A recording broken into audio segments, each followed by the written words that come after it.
बारस, दावा, तेरावा, यात्रा, जत्रा हे सगळं सण म्हणून नाही, संस्कार म्हणून साजरं केलं पाहिजे.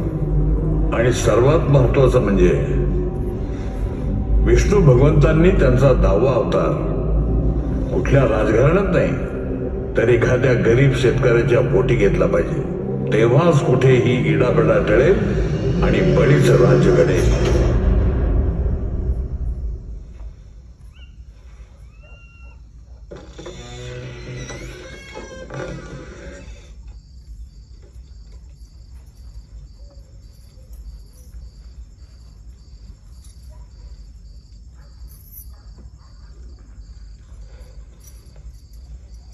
संगे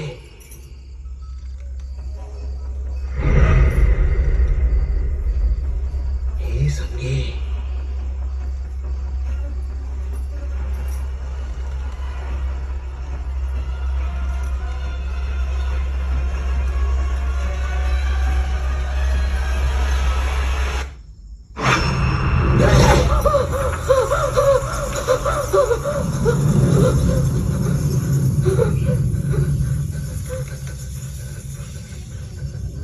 घाबरवतं का काय मला?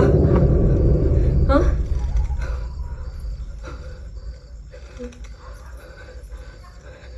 घरच्यांना काय घाबरवता?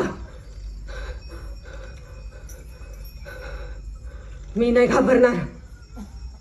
खरं तर तुमच्या मरणाने आडत व्यापारी, शेतकरी सल्लागार, PGR कंपन्या, नर्सरीवाल्यांनी घाबरायला पाहिजे होतं. तलाठी, तहसीलदार, कलेक्टर, सरकारने घाबरायला पाहिजे होतं.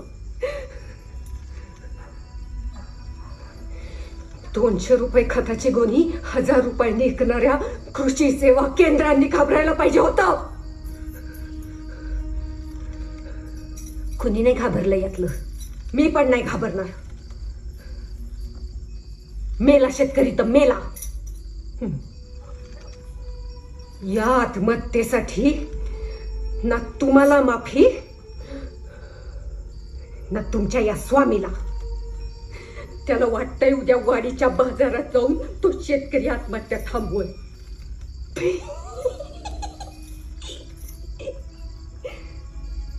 त्याला काय माहिती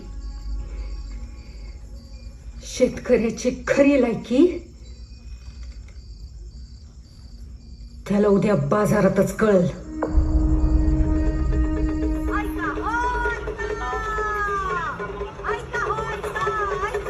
रोज रोज काय तमाशा?